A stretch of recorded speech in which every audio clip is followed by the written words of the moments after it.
Buenos días. Vamos a empezar la clase de inflamación.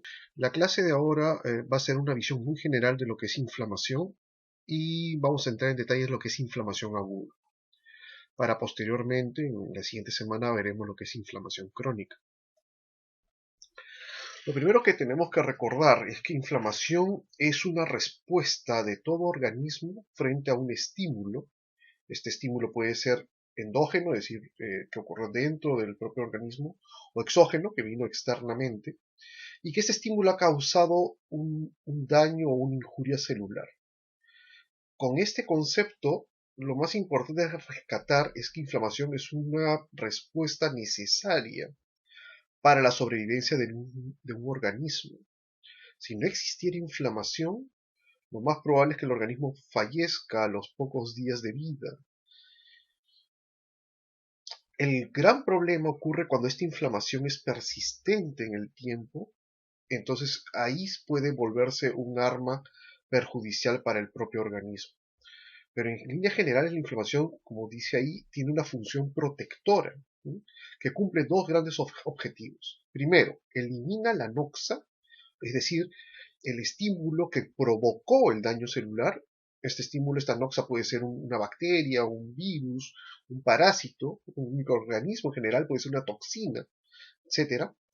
Y el segundo objetivo que tiene la inflamación es retirar las células y los tejidos que han sido necrosados y dañados. Esta inflamación se da conjuntamente con otro fenómeno importante del organismo, que es la reparación del tejido. De hecho, se dan simultáneamente. Uno sencillamente los separa meramente por puntos didácticos nada más.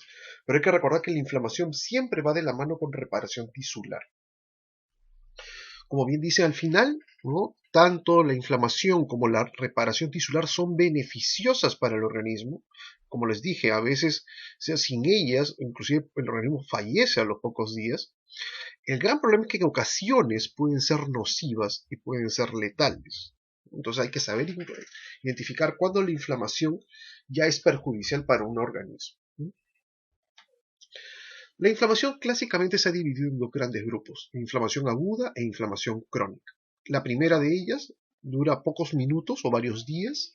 Se caracteriza porque se forma una exudación de líquido en muchas proteínas plasmáticas y aparece en un grupo de células inflamatorias que son los polimorfos nucleares, principalmente el neutrófilo. De hecho, el protagonista de la inflamación aguda es el neutrófilo, ¿no? Es la gran vedette de la inflamación aguda. En cambio, la inflamación crónica, ¿no?, en cuanto a tiempos, vean que dura días hasta años, y en algunas enfermedades pueden acompañar al individuo toda su vida hasta que muera.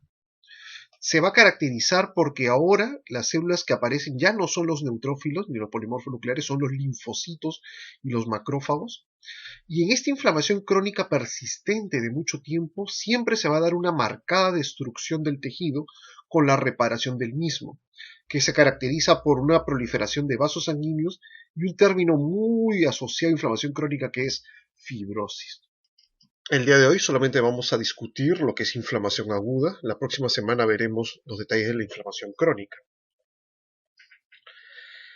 En este diagrama podemos ver todos los integrantes participantes de la inflamación, ¿no? Vamos a ver que tenemos células, ¿de acuerdo?, que participan en la inflamación. Vamos a tener moléculas, principalmente proteínas, tanto en el plasma como en el tejido conectivo, ¿no?, que van a ayudar, que van a participar en lo que es inflamación y reparación. Vean que una de las estructuras más importantes donde ocurre todo este proceso es el vaso sanguíneo. Son los vasos sanguíneos más pequeños, es decir, los capilares y las vénulas es donde ocurre este proceso inflamatorio. Y cada uno de estos componentes tiene una función muy específica, ¿no?, que lo vamos a estudiar más adelante. Ahora, ¿por qué ocurre la inflamación? O sea, ¿qué cosa despierta esta respuesta, ¿no? Las causas de inflamación aguda son básicamente infecciones, ¿no?, como pueden ser bacterias, virus, hongos y parásitos. Inclusive algunas veces ciertos componentes nada más del microorganismo, como son las toxinas, son suficientes para despertar la inflamación aguda. La segunda causa solo es el tejido necrótico. El tejido muerto de cualquier naturaleza, ya sea por isquemia, por traumatismo, daño físico, daño químico, va a generar una respuesta inflamatoria. La hipoxia, la falta de oxígeno en los tejidos, también despierta la inflamación. La presencia de cuerpos extraños, ¿no? Y reacciones inmunológicas. Muchas veces estas reacciones inmunológicas terminan, si bien empieza como una inflamación aguda, muchas veces terminan como una inflamación crónica. Entonces vean ustedes que inflamación aguda no es sinónimo de infección. Hay varias causas, ¿no?, de inflamación que pueden empezar a originar la inflamación. Entonces la inflamación aguda va a ocurrir en tres pasos, ¿no? El primero es el reconocimiento, es decir, el inicio de esta inflamación. El segundo son los cambios que se dan en los vasos sanguíneos. Y el tercero son los cambios que se van a dar en las células inflamatorias. ¿De qué célula nos estamos refiriendo? Del neutrófilo, como lo mencioné anteriormente. Una vez que el tejido está inflamado, ¿no?, van a aparecer ciertas características en este tejido que nos indican la inflamación aguda, ¿no? Y esto se le conoce como los signos cardinales de la inflamación.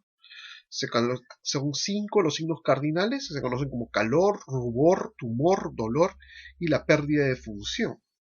Cada una de ellas tiene una explicación fisiopatológica. El calor, ¿no?, es por un aumento de la temperatura local. El rubor es el enrojecimiento que tiene el órgano o el tejido que está con un proceso inflamatorio agudo. El tumor es el aumento de volumen que sufre este tejido y se debe a la presencia de líquido en el intersticio. El dolor, ¿no?, un tejido inflamado es un tejido que duele, se debe a la liberación de mediadores químicos que son detectados por nociceptores. Y la pérdida de función es, como su nombre lo dice, ese tejido, ese órgano va a funcionar bastante mal si es que llega a funcionar cuando esté inflamado. Aquí tenemos un ejemplo, ¿no?, de los signos cardinales en una lesión, ¿no?, que puede ser de la piel, ¿no?, en una región final del dedo. Entonces vamos a tener rubor, ¿no?, tú vas a ver el dedo y va a estar muy rojo, enrojecido. Va a estar hinchado, ¿no? Eso se llama como tumor, por el edema, el líquido que se acumula. Si tú tocas ese dedo inflamado, vas a sentir que está caliente, eso es calor, ¿no? Aumento de la temperatura local, básicamente por vasodilatación. Ese dedo va a estar muy doloroso, ¿no? Apenas, o a veces el dolor es espontáneo o a la presión. Se debe a mediadores químicos que estimulan a los nociceptores. Y lo más probable es que no vayas a poder usar ese dedo, ¿no?, ni siquiera flexionarlo o apoyarlo. Y eso se conoce como la pérdida de la función. En este dibujo también podemos, ¿no?, recordar de una manera muy cómica los 5 signos cardinales de la inflamación: calor, rubor, tumefacción, dolor y la pérdida de la función. Muy bien, entonces habíamos dicho que todo empieza con el reconocimiento, es decir, el estímulo para generar la respuesta inflamatoria. El reconocimiento va a estar a cargo de un grupo de moléculas presentes en algunas células, como macrófagos, células dendríticas y algunas células epiteliales. Estas moléculas se pueden dividir en dos categorías: los receptores tipo TOL y el inflammasoma. TOL son capaces de reconocer microorganismos. Son unas moléculas que están en la membrana plasmática y en los endosomas, que son unas estructuras, unas organelas citoplasmáticas de las células que ya mencionamos. En los mamíferos existen 10 tipos diferentes y todas ellas cumplen una función similar. ¿Qué cosas reconocen del microorganismo? Estas moléculas pueden ser capaces de reconocer endotoxinas, ADN bacteriano e inclusive productos virales como el ARN, ¿no?, de doble cadena. Una vez que el receptor TOL, tipo TOL, reconoce microorganismos, es capaz de activar mediadores de inflamación, citoquinas antivirales, y son capaces de activar a los linfocitos. Por su parte, el inflamosoma es un complejo de proteínas, un conjunto de proteínas que están dentro del citoplasma. Van a reconocer, si bien también pueden reconocer microorganismos, básicamente reconocen producto de células muertas, como por ejemplo ácido úrico o ATP extracelular. Una vez que el inflamosoma es activado, es capaz de liberar la caspasa 1, que a su vez va a activar la interleuquina 1 beta, que es un componente inicial de la inflamación. Este inflamosoma ha sido asociado a muchas enfermedades no infecciosas como la gota, aterosclerosis y la obesidad que está presente en los diabéticos tipo 2 sobre todo. Aquí tenemos un esquema de los dos tipos de reconocimiento, ¿no? Acá está el receptor tipo TOL, TLR por sus siglas en inglés, como pueden reconocer componentes de la pared bacteriana o el ADN bacteriano. Vean que está en dos localizaciones, en la membrana y en el endosoma, ¿no? Por su parte, el inflamosoma es un complejo de proteínas que están dentro del citosol, pueden reconocer, como les dije, algunos productos de bacterias, pero sobre todo se encarga de reconocer productos de tejidos muertos. Una vez que el inflamosoma es activado, va a activar caspasa 1, que va a su vez a activar la interleuquina beta, y esta es la que sale de la célula. Vean que en cualquiera de las dos vías, cualquiera de los dos mecanismos, lo que conducen es al inicio de la inflamación aguda. Terminado el reconocimiento, pasamos a la fase de cambios vasculares y cambios celulares, ¿no? Y aquí tenemos el antes y después en la circulación en la inflamación aguda, ¿no? Vean cómo antes de la inflamación tenemos nuestra arteriola, nuestros capilares, nuestras vénulas. Vean que como el tejido extravascular, la matriz extracelular, tiene algunas células inflamatorias que son linfocitos ocasionales o macrófagos residentes. Pero ¿qué ocurre en la inflamación aguda, ¿no? Vean cómo todo el sistema vascular se dilata, llega más cantidad de sangre a todo este territorio, las células comienzan a ser más numerosas fuera y ahora las células que participan son neutrófilos, ¿no? Que no habían antes en el esquema anterior. Y vamos a ver que todo esto se tumefacta, ¿no? Por gran salida de líquido de los vasos sanguíneos al extravascular, ¿no? Son los cambios más importantes, ¿no? Incremento del flujo sanguíneo, depósito de fibrina, proteínas y líquido fuera de los vasos sanguíneos y la salida de neutrófilos. Algunos términos importantes que tenemos que recordar en inflamación aguda: un exudado, distinguirlo de un trasudado, ¿no? Un exudado es el escape de líquido, proteínas y células sanguíneas del sistema vascular al tejido intersticial o a las cavidades corporales, como es la cavidad pleural, la cavidad pericárdica o la cavidad peritoneal. Es un fluido extravascular inflamatorio con mucha cantidad de proteínas, células, resto de células muertas y con una densidad mayor a 1.020. Para que se produzca un exudado, de todas maneras tiene que haber habido un aumento de la permeabilidad del vaso, ¿no? ¿De qué vaso? De los capilares y de las vénulas. En cambio, un trasudado es un fluido, ¿no? Con bajo contenido proteico, con una densidad menor a 1.012. ¿No? Para que se produzca un trasudado no es necesario una alteración de la permeabilidad, ¿no? En la inflamación aguda, ¿cuál es el tipo de líquido que es el que vamos a encontrar? Es el exudado, ¿de acuerdo? Eso es lo que vamos a encontrar en inflamación aguda. En otros tipos de alteraciones, sobre todo hemodinámicas, vamos a encontrar trasudado. Esto no es motivo de la clase de hoy. Un tipo especial de exudado es el exudado purulento, en el cual a lo mismo que ya hemos hablado, se le agregan muchos leucocitos, muchos neutrófilos o polimorfos nucleares y muchas células muertas. Esto se ve a simple vista como un líquido blanquecino o amarillento que se conoce como pus. Muy bien, con respecto a los cambios vasculares, ¿qué es lo que tenemos que recordar?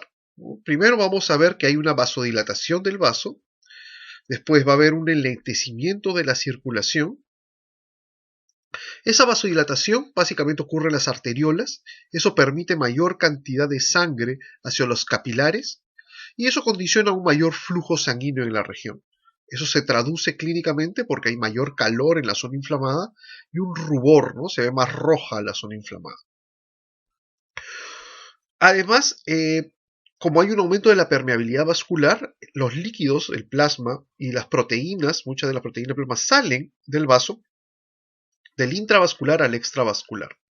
Los eritrocitos que no escapan del vaso sanguíneo, los eritrocitos se quedan dentro de los capilares, su concentración aumenta porque ahora están disueltos en menos líquido, porque el líquido ya escapó fuera del vaso sanguíneo, lo cual aumenta su viscosidad y hacen que los vasos pequeños se vean muy dilatados, llenos de eritrocitos, y a ese fenómeno se le conoce como estasis.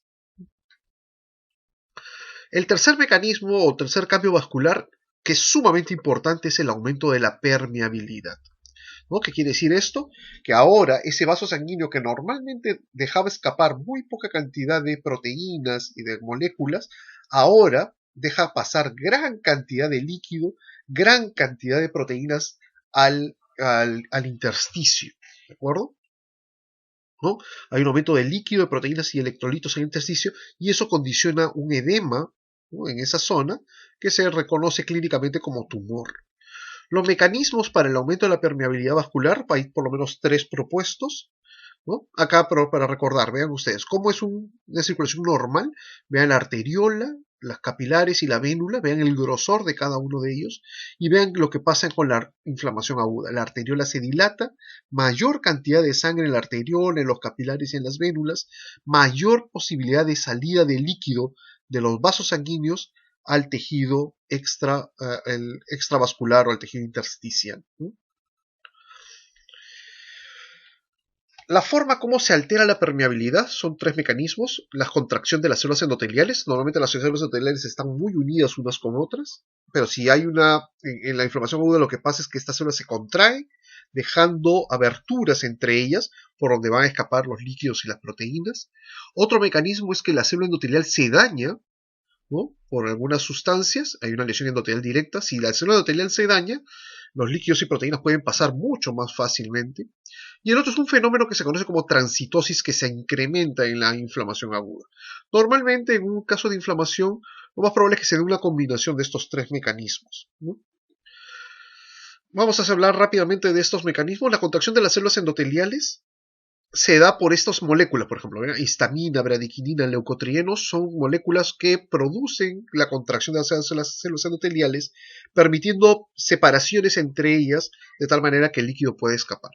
Es un proceso inmediato, o sea, apenas se libera el mediador, va a ocurrir, pero tiene corta duración, de 15 a 30 minutos, y es reversible. Otro nombre para esto se le conoce como una respuesta transitoria inmediata, y las células endoteliales que más se afectan son las vénulas, ¿de acuerdo? La otra forma es la lesión endotelial directa. Aquí las células endoteliales van a sufrir necrosis y desprendimiento. Este tipo de lesión es muy clásica en las quemaduras, ¿no? Es un proceso inmediato, pero a diferencia del anterior, dura demasiado, dura bastantes días, y es que va a durar hasta que volvamos a volver a formar células endoteliales. Como eso no ocurre de la noche a la mañana, este proceso toma varios días, ¿no? También se conoce como una respuesta sostenida inmediata, ¿no? Y esta sí afecta a las células endoteliales de todos los capilares, de todos los vasos, vénulas, capilares o arteriolas. La transitosis es el paso de moléculas atravesando la célula endotelial, ¿no? Obviamente las moléculas pasan entre las células endoteliales, pero hay una forma que pase a través de ella, ¿no? Y en la inflamación aguda también ocurre un incremento de este fenómeno, ¿no? Este fenómeno es muy útil para pasar ciertas proteínas, ¿no? A lo largo, cuando son muy grandes, pasan a lo largo de la célula endotelial. También se alteran o se incrementan en la inflamación aguda. Y ahí tenemos, ¿no?, el aumento de la permeabilidad. Vean cómo es en un vaso normal el endotelio, las células endoteliales en su membrana basal. Aquí están los leucocitos, las proteínas, esto es normal. Vean cuando ocurre una retracción o contracción de las células endoteliales, cómo se abren los espacios entre ellas y permite la salida de líquido, de proteínas, de electrolitos, ¿no?, y algunas células inflamatorias. Y vean que en la injuria endotelial, la célula endotelial, vean cómo está dañada, algunas veces se desprende de aquí. Compárenlo con el esquema original. Obviamente los espacios entre ellas van a ser mucho más grandes. Si la célula endotelial se desprende, el espacio va a ser enorme y por ahí pueden escapar gran cantidad de líquido y de proteínas, ¿no? Es un fenómeno que toma muchos días, dura muchos días, porque hay que volver a formar una célula endotelial nueva para evitar ese fenómeno. Muy bien, pasamos a los cambios que hacen los leucocitos. Les dije, el leucocito principal es el neutrófilo. El neutrófilo, que normalmente va en el capilar, tiene que salir del vaso sanguíneo para llegar al sitio donde se ha generado la inflamación. Entonces, el neutrófilo, para salir del vaso sanguíneo, no lo hace de una manera desordenada, precipitada. Lo hace siguiendo una secuencia de pasos, ¿no?, que se pueden resumir en estos 4 puntos: marginación y rodamiento, adherencia y transmigración, que también la transmigración se le conoce como el fenómeno de diapedesis, el fenómeno de quimiotaxis en tercer lugar, y finalmente la fagocitosis y degranulación. Vamos a hablar rápidamente de cada uno de ellos. Aquí está el esquema original. Ve, acá tenemos un neutrófilo. Lo primero que va a ocurrir con este neutrófilo, que normalmente viaja en el centro del capilar, es que el neutrófilo se va a pegar mucho a la célula endotelial. A ese fenómeno se le conoce como marginación, y va a empezar a rodar sobre ella. Eso permite la interacción de ciertas moléculas en la célula endotelial que interactúan con otras moléculas presentes en la membrana del neutrófilo, ¿no? El neutrófilo gira y van a ver cómo en algún momento se va a unir firmemente el neutrófilo a la célula endotelial. A este fenómeno en el cual el neutrófilo queda firmemente unido a la célula endotelial se conoce como el fenómeno de adhesión. Y de ahí rápidamente el neutrófilo atraviesa la célula endotelial por el fenómeno de diapedesis o transmigración. Una vez fuera ya del capilar, tiene que llegar al sitio donde está la noxa, en este caso está representado por bacterias de color verde, y primero se acerca a ellas, a este fenómeno de acercarse del neutrófilo que se va acercando a las bacterias, se conoce como quimiotaxis, y finalmente cuando ya llega a estar en contacto con ella, ocurre el fenómeno de fagocitosis, ¿no? Y destrucción de la bacteria. Entonces vean ustedes que hay una secuencia de eventos en la salida del neutrófilo desde la sangre que está en el capilar hasta el sitio que queremos que actúe, que en este caso son las bacterias, estas bacterias de color verde. Aquí nuevamente los pasos a recordar, ¿no? La marginación, cuando se acerca a la célula endotelial, el rodamiento, después viene la adhesión firme, de ahí la transmigración, el pasaje de la célula entre las células endoteliales, la salida del neutrófilo del vaso sanguíneo, el acercamiento del neutrófilo, que es la quimiotaxia, y finalmente la fagocitosis y la degranulación.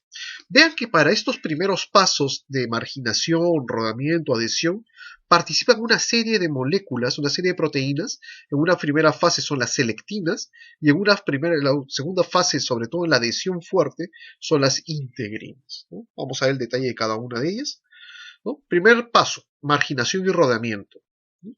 Como les dije, los leucocitos están en el centro del capilar normalmente, ¿no? Pero de ahí nos vamos a tener que ver que se pegan a la célula endotelial en un fenómeno que se conoce como marginación. Una vez que estos están marginados, los leucocitos, los neutrófilos ruedan sobre las células endoteliales, quedando fijos de una manera débil y transitoria porque utilizan ciertas moléculas de unión que son las selectinas. ¿Qué selectinas son? ¿No? La selectina L y la glucoproteína sialil Lewis X modificada, ¿no? Esto es por parte del neutrófilo, y la selectina E y el CD34 por parte de la célula endotelial. Y así es como tenemos un esquema, ¿no? Una fotografía, perdón, de un capilar, una vénula, donde podemos ver que todos los neutrófilos están bien pegados a la célula endotelial, ¿no? Este fenómeno se conoce como marginación. ¿Okay? Vean también que el vaso sanguíneo está sumamente dilatado, ¿no?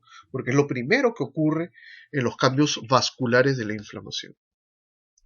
Aquí vemos, por ejemplo, en un esquema cómo este neutrófilo se acerca a la célula endotelial para interactuar las distintas selectinas, ¿no? Presentes tanto en la membrana del neutrófilo como en la membrana de la célula endotelial. Vemos ahí cómo se han unido las selectinas, y como la unión no es muy firme, permite que el neutrófilo ruede sobre la célula endotelial, ¿no? Pero esa interacción permite que moléculas de las integrinas, que están inactivas normalmente, por este estímulo comiencen a activarse, y pasaríamos a la siguiente fase. ¿Cuál es la siguiente fase? La adhesión y transmigración, ¿no? Luego que el leucocito, el neutrófilo, está débilmente adherido, ¿no? Pasa un momento y ahora sí el neutrófilo se adhiere firmemente a la célula endotelial. ¿Por qué? Porque ahora las moléculas que participan en esto ya no son las selectinas, son las integrinas, ¿no? Son las integrinas. Se forman parejas de integrinas de la familia del ICAM1, BCAM1 por parte del endotelio, y CD11, CD18 por parte del IBLA4 por parte del neutrófilo, ¿no? Una vez que el neutrófilo está bien unido, bien adherido a la célula endotelial, el leucocito atraviesa las células endoteliales, entre las uniones entre estas células endoteliales, ¿no? Y a ese fenómeno se le conoce como transmigración o diaperesis. La molécula importante que participa en esto, que permite al neutrófilo abandonar el capilar o la vénula, es el CD31. Antes de salir, el neutrófilo solamente le queda destruir la membrana basal que tiene ese capilar, y eso lo hace usando unas colagenasas, porque recordar que el colágeno tipo 4 es el principal componente de la membrana basal del capilar, ¿no? Aquí vamos a ver, este es el fenómeno de adhesión firme. Vean ustedes que ahora la adhesión ya no son por las selectinas, sino por estas moléculas que ahora sí ya están activas, que son las integrinas, ¿no? Acá están con sus nombres, ICAM1, ¿no? BCAM1, ¿no? Estas son los que permiten la adhesión firme. Y finalmente, el último paso, que es la salida del neutrófilo a través de las células endoteliales, se hace a través de las moléculas CD31, o PKM1 también se le conoce, en un fenómeno que se conoce como transmigración. Muy bien, entonces ahora tenemos al neutrófilo que ya está fuera del capilar, fuera del vaso sanguíneo, y ahora tiene que acercarse hacia el sitio donde está la noxa, ¿no? Entonces, ese caminito que sigue, ese proceso por el cual el leucocito, el neutrófilo, avanza hasta el sitio, ¿no?, donde está la noxa, se conoce como quimiotaxis. ¿Y cómo avanza? No es que el neutrófilo tenga un GPS que le diga exactamente cómo llegar. Sencillamente va a avanzar siguiendo una gradiente química, siguiendo ciertas sustancias que lo van a ir atrayendo. ¿Qué sustancias son estas? Bueno, estas sustancias son, por ejemplo, productos de bacterias, como los péptidos de extremos N-formilmetionina.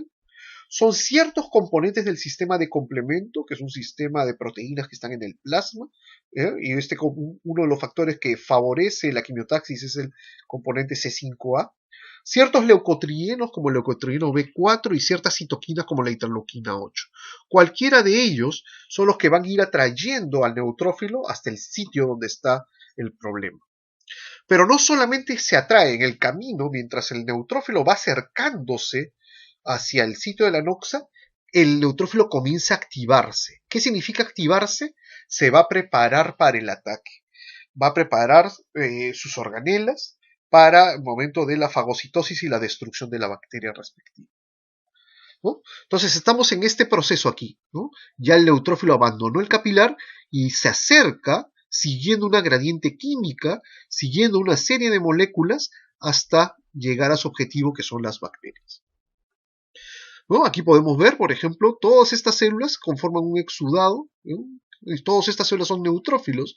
Todos estos neutrófilos han abandonado un vaso sanguíneo y se están acercando, ¿no?, hacia o ya llegaron al sitio donde está la noxa, que pueden ser las bacterias. Muy bien, una vez que el neutrófilo llega a estar frente a la bacteria, se la tiene que comer, ¿no? A este fenómeno de comer se le conoce como fagocitosis y también se da en pasos, ¿no? Primero, el leucocito tiene que reconocer a la bacteria, después tiene que incluirla y formar una vacuola fagocítica, y finalmente, ya cuando la bacteria está en su citoplasma, hay que destruir esa bacteria, ¿no? La destrucción de la partícula. Son los 3 pasos. ¿De qué manera el neutrófilo puede reconocer a la bacteria? Lo hace a través de las opsoninas, ¿no? Las opsoninas son proteínas que están unidas a la partícula, en este caso a la bacteria, que hace más fácil reconocer a la bacteria como extraña, ¿no? De hecho, las principales opsoninas que facilitan la fagocitosis son una inmunoglobulina, que es la inmunoglobulina G, y otro producto del factor de la cascada de complemento, que es el producto C3b. Una vez que la bacteria ya reconoció, el neutrófilo ya reconoció a la bacteria, va a formar pseudópodos alrededor de ella, la va a englobar y va a formar una vacuola fagocítica. A esta vacuola fagocítica se le va a unir un lisosoma que está en el citoplasma del neutrófilo. El lisosoma, que tiene todas estas enzimas destructivas, se vierte dentro de la vacuola fagocítica, ¿no? Y estas son las que destruyen a la partícula, en este caso la bacteria, ¿no? Y aquí lo tenemos en resumen. Acá está la bacteria, ven ustedes, y aquí tiene sus opsoninas, que puede ser complemento, puede ser inmunoglobulina. Esto es reconocido por el neutrófilo, lo comienza a rodear, ¿no?, y forma un fagosoma. A este fagosoma se le va a unir un lisosoma con sus enzimas, formando un fagolisosoma, y lo que ocurre es que aquí adentro estas enzimas destructivas son las que van a atacar a la bacteria, destruyéndola por completo y matando a la bacteria, ¿no? Son los 3 pasos de fagocitosis y destrucción. Muy bien, eso es el resumen de los pasos que involucran la inflamación aguda.